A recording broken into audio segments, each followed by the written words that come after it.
All right. Good morning. It is 9 o'clock. Welcome to Friday Morning Fuel. So every month, a Power Up coach is going to take you through a little bit of a cooking demo, and we're also going to chit chat for a little bit. So as it is January and the new year, we're going to talk about how we can create and build a nutrition game plan.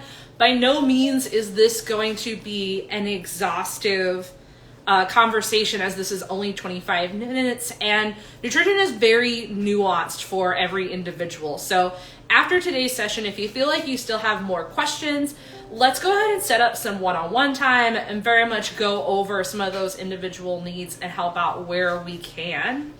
So thank you guys all for being here. I'm Coach Mary. I recognize most of you guys present today, so thanks for being on.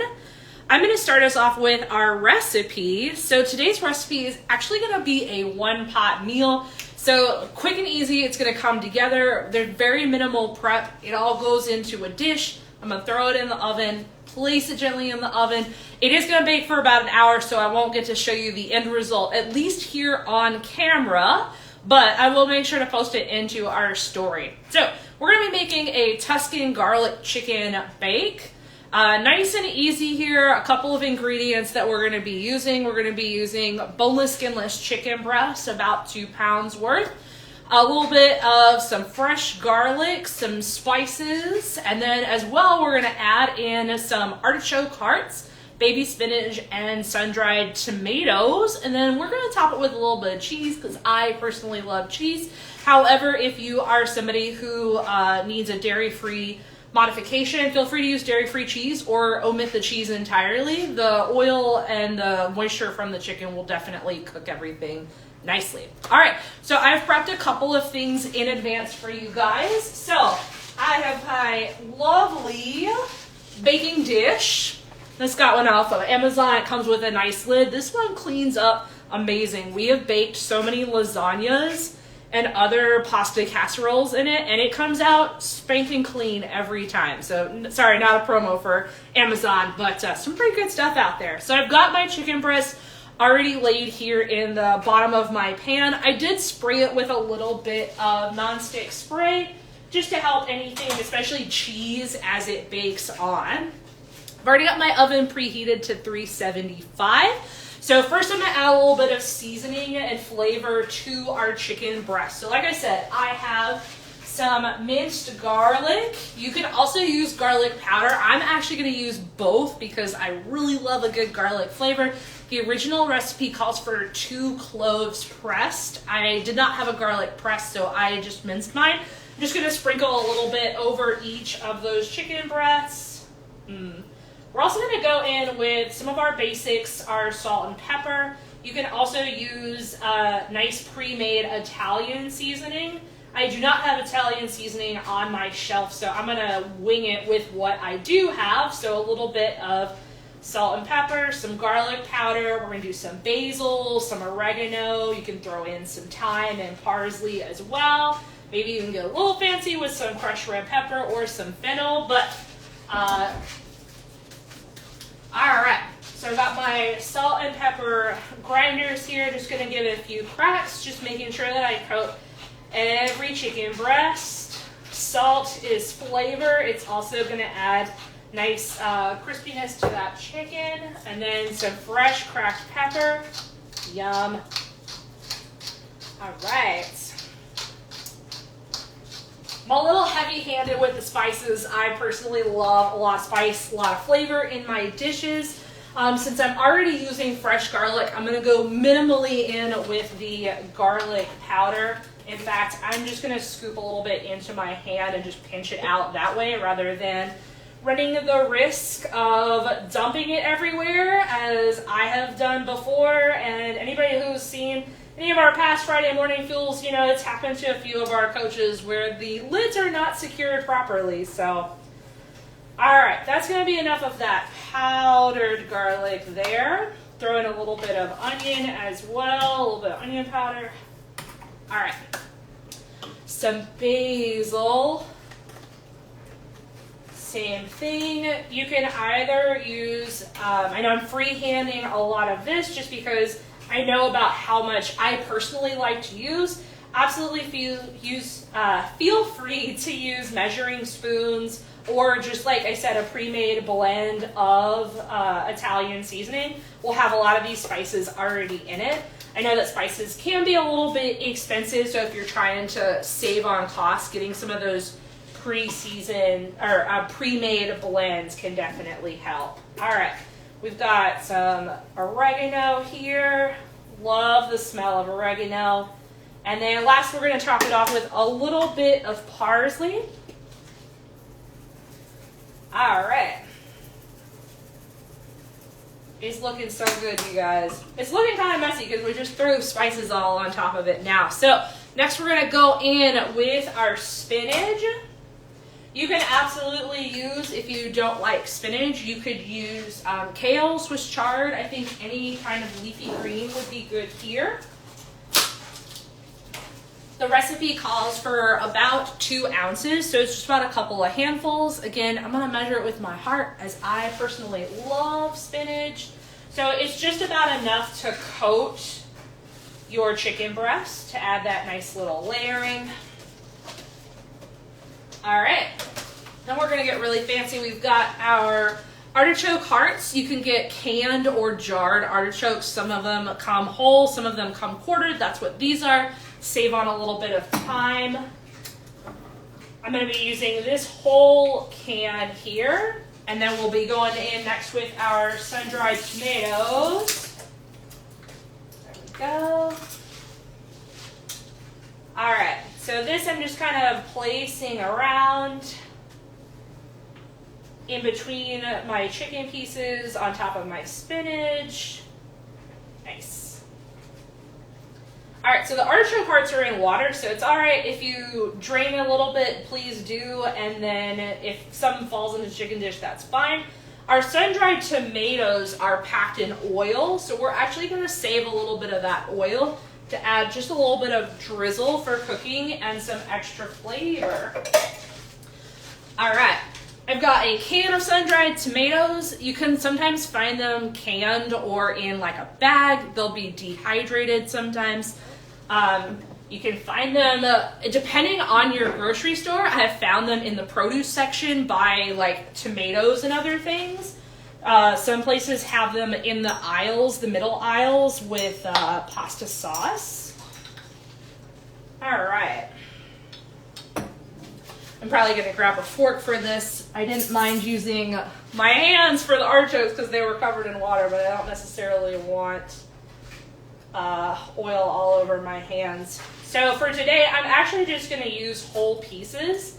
Since these are oily, if you wanted to, you could absolutely chop them up into smaller bits. Here we go. This smells really good. Any of you guys like sun-dried tomatoes out there on like a pizza or like even just in like your pastas and stuff like that? Super good. All right, almost done here. Like I said, I'm gonna save a little bit of that oil just to drizzle on. Perfect. Good. All right, so we've got chicken assembled and seasoned. We've got our spinach, artichoke hearts, and sun-dried tomatoes, all layered on top, good to go. Last thing I'm gonna add is a little extra drizzle from our sun-dried tomatoes, and then top it with some cheese. All right, just going in with a spoonful. Since the tomatoes are still kind of covered in their oil, I'm not gonna add too much. There we go. All right. Actually going to be modest with my cheese consumption today. If I was not doing this on camera, you can bet that I would totally be dumping this whole bag of cheese on there. But instead, we're going to keep it today with just 1 cup. This says fresh mozzarella grated. Obviously, I'm just going to cut some corners and do shredded cheese here. Perfect. I'm actually using a food scale. I've got that off camera and my bowl as well. You can measure using measuring spoons, or the bags are already kind of pre-measured as well. So there we go.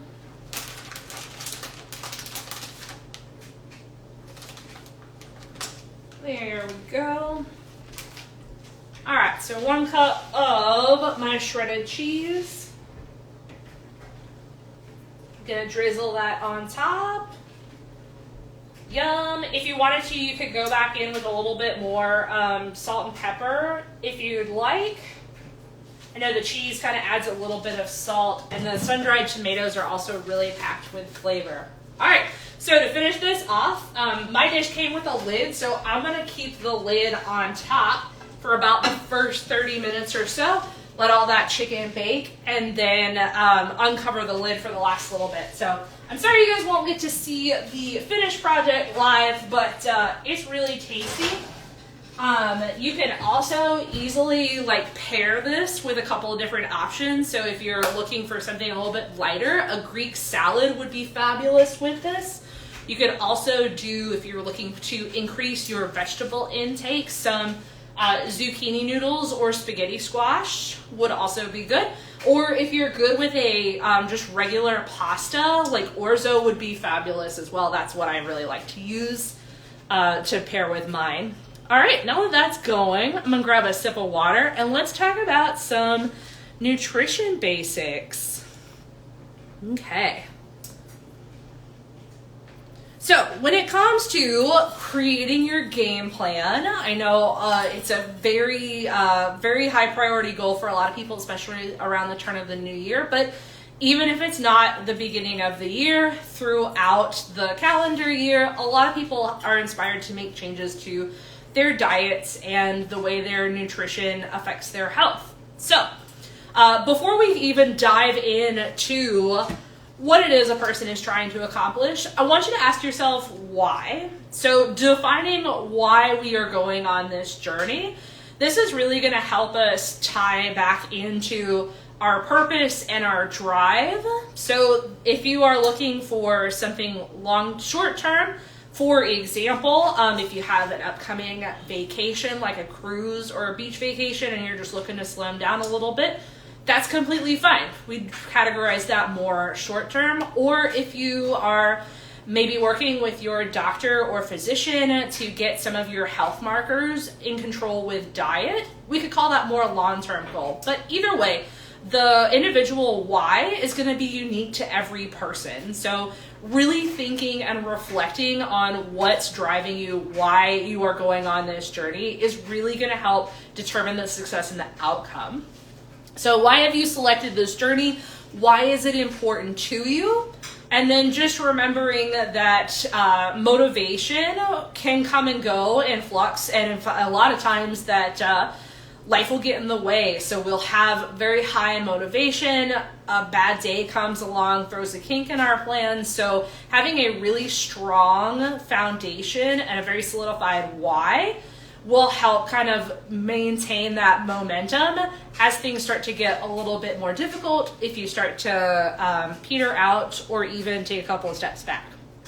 So now that we've defined why we're going on our journey, let's talk about the rest of it. Who, what, where, and how. So going on your individual journey, who, if anyone, will be supporting you? Are you doing a weight loss goal with a friend? Are you trying to put on weight for a competition? Do you have a coach involved? Are you looking to make healthy changes, maybe exploring a plant-based or a vegan diet? How do the people in your household feel about that? So figuring out who is going to be your pillars of support can absolutely make your nutrition and diet goals successful. Thinking about what it is you're trying to accomplish. So again, for every individual, it's going to be unique. Some people may be looking to do body composition changes, whether that's involving putting on more muscle, maybe reducing body fat or reducing weight. Some individuals are just looking to maintain weight, and like I said, are maybe focusing on different aspects of their diet, like promoting better health markers.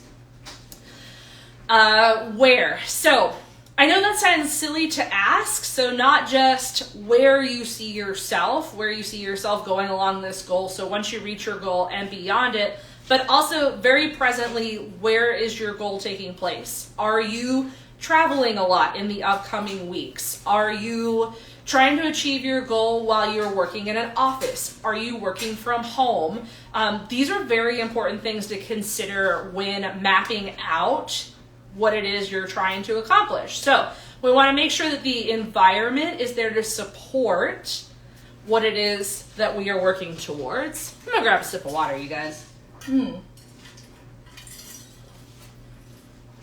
All right, so we've got our why, we've got our who, what, our where. And then now let's talk about the how. So this is probably the thing that people are buzzing most about, is the how. So what system or methodology is guiding you? So there's tons of information out there now. I mean, we have phones, computers, everything is so accessible.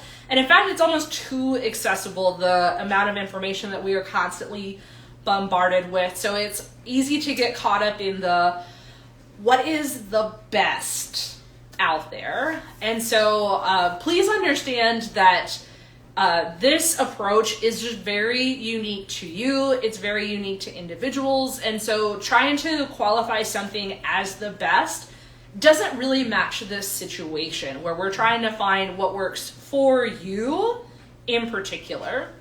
So as you're starting to explore different kind of dietary approaches, again, know that it's going to be a lot of trial and error, and that's pretty much what the purpose of our journey is that it's a little bit of self-exploration, finding about who you are, what you like, what works and what doesn't work. So some of that may be a source of frustration, but again, let's tie it back to that why, that driving factor of why we are making these changes. All right. So let's talk about some of the tools that are available to you to make this easier. Thank goodness for technology. We have so much available to us, you guys. First of all, let's talk about apps. So there are lots of apps available out there to help track food intake. There are lots of different apps. I personally use MyFitnessPal. Again, not really like a promotion or an advertisement. There's other ones like Chronometer, Lose It, and plenty of other ones that I probably haven't even explored yet. So what is the purpose of using an app? If somebody is going on a journey to change body composition, for example, if you are looking to increase or reduce certain aspects of your body composition, tracking your food is probably going to be the way that you're going to need to go. Because how are you going to know where you're at before you know where you're going? And so tracking food can help start to build awareness and then figure out what current trends you have. Are you maintaining? Are you losing? Are you gaining? And then adjusting from there. Even people in maintenance, a lot of people, once they reach their target goal, find that tracking their food still helps them to just stay consistent. Some of the pros and cons of using apps are, obviously, it's an app. Some of them are free. Some of them have different tiers or levels of services. So that might be something that you need to do with a cost analysis. Some of the tracking features are mostly standard things like tracking your calories, tracking your meals. So you might need to play with it if there's something specific you're looking to track. And then as well as user interface. I feel like that gets overlooked a lot. Some people just really enjoy the way an app feels over the other. That's kind of why I use MyFitnessPal, is that I just like the way that it works for me. Again, not an advertisement. I'm sure some of you out there are like rolling your eyes because MyFitnessPal didn't work for you, and that's totally fine. A lot of that is that self-exploration. Other wonderful things, different kind of technology. We do have things like food scales, so ways that you can track your food. So not just mentally tracking and monitoring the types of food and how much you're eating, but actually like portioning out the foods that you are eating. So thankfully, all foods are required to have food labels that tell you how many calories are in a serving, as well as the required nutritional information. as well as it tells us how much a serving is. So both either an imperial measurement or a metric measurement, or sometimes both. So what I mean by that, for example, if I grab my can of tuna here, so I've got a can of tuna, it says that a serving size is 3 ounces drained, or approximately 1/3 of a cup. And then it'll also give a measurement in grams, so how much it actually weighs. Different strokes for different folks, using something like a food scale. So I measured my cheese by weight. Maybe some of you at home are really avid bakers, or maybe you are quite the coffee connoisseurs, but measuring how much of something that you're using by weight has lots of implications, especially for nutrition, but also the science of cooking and baking. So this could be one way that you could track your food. There's lots of different models out there. They generally flux between, you can switch back and forth between ounces and grams for weighing your food. I would say probably some of the downsides is that it can be a little tedious. And so if that's not something that you look forward to, if you prefer eyeballing it or using measuring cups or spoons, totally fine. It's just one option out there for you guys to use. All right, so let's talk about how you go about building a plan. I know we're starting to run up on time here, and I really appreciate you guys being here.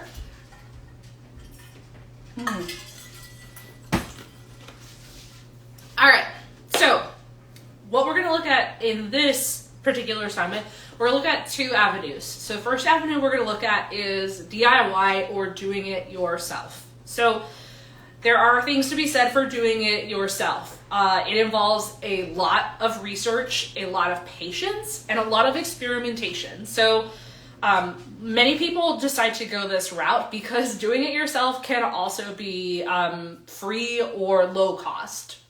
If we take that over to the opposite avenue, which is paying for a service, which there's absolutely I feel there should be no stigma around paying for a service, because you are paying a professional to do the work for you. And in many ways that pays off in just reducing like mental load and taking the guesswork out of what should I be eating. So there's something to be said for paying for a service. Both, whether you're DIYing or paying for a service, a lot of people start with some of the basics of how many calories should I eat, or how many macros should I consume, or what should I be looking for. So out there on the internet, there are lots of online calculators. These calculators are looking at 2 different metrics. So they're looking at what we call total daily energy expenditure. I'm going to abbreviate that to TDEE. So there's a lot of factors that go into that daily expenditure. And so that's kind of where they're starting at, is that's their baseline and where they get the calories and the macros from. There's a couple of different calculators. Again, each have their pros and cons. Again, I'm going to keep tying this back to part of the individual journey, the reflection, and the research. Even if you pay a professional, so if you go to a registered dietitian, if you pay for a meal plan service, if you pay for an online coaching service, like if it fits your macros or Macros Inc. or anything like that, again, they are using very similar calculators to produce those numbers. So they're not just pulling it out of thin air. It is science-based. There is those calculators that they are pulling it from. However, to be said that humans all are unique and individual. And so a online calculator is just going to be, again, an estimate and a starting point. That does not mean that you have to hard and fast follow the numbers that it spits out for you. And even if you are paying for a service, a lot of it comes with adjustments. That constant feedback that you give to whatever service you're getting is they're adjusting. They're adjusting to how you respond, how you feel, the changes that you're looking for. So again, on either side, for DIY or even for paying for a service, it's trial and error. So let's just put that out there. It's trial and error on both ends. It just depends on, do you want to trial and error yourself? Do you want to pay somebody else to trial and error? All right.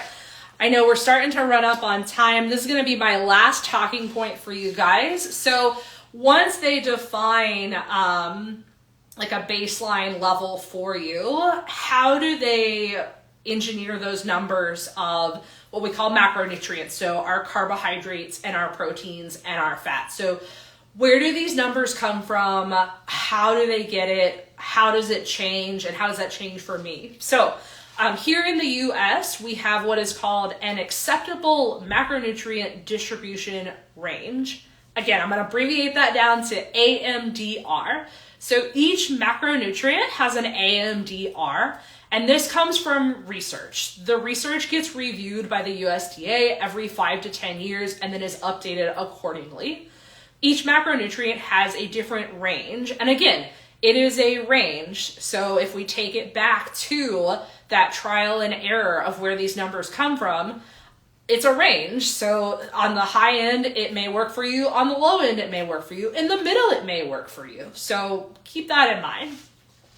Our carbohydrate ranges are going to be of your total caloric intake. So everything that you're ingesting and consuming for the day, our carbohydrates is going to be anywhere between 45 to 65% of those calories. Again, these are general recommendations and guidelines. We are not looking through this of a lens of a very particular eating style. Again, we can have a separate conversation about this. Again, this is just general recommendations from the US government, and this is where we use it as a starting point.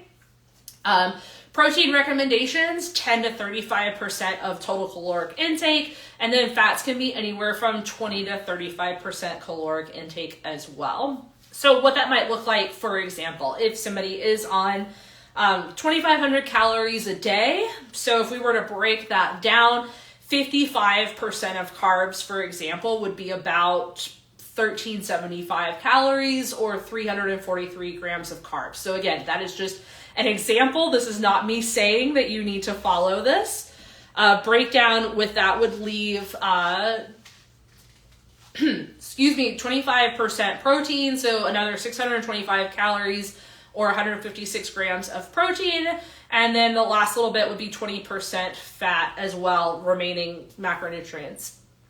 So again, it's a lot of trial and error, both for yourself or if you're paying somebody to do it. So if you feel that you're getting frustrated, take a breather, take a step back, maybe do a little bit more research, maybe seek outside knowledge, paying for a service, talking to one of us. You know, we can start to get you going in the right direction again.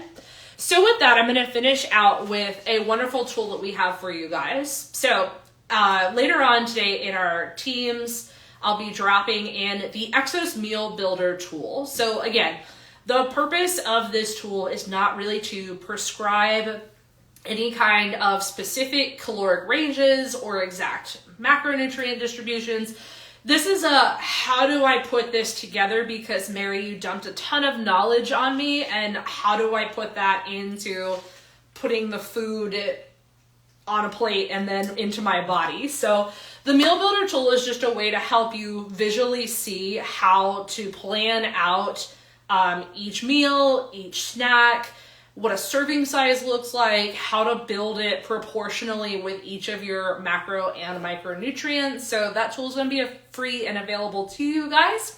I thank everybody for coming on. Again, we went through a ton of stuff today and I ran out of time. I apologize for that. Those of you at Lenovo, again, if you want to have additional follow-up questions or conversations, please reach out to us. I'd love to go over a little bit more of this with you.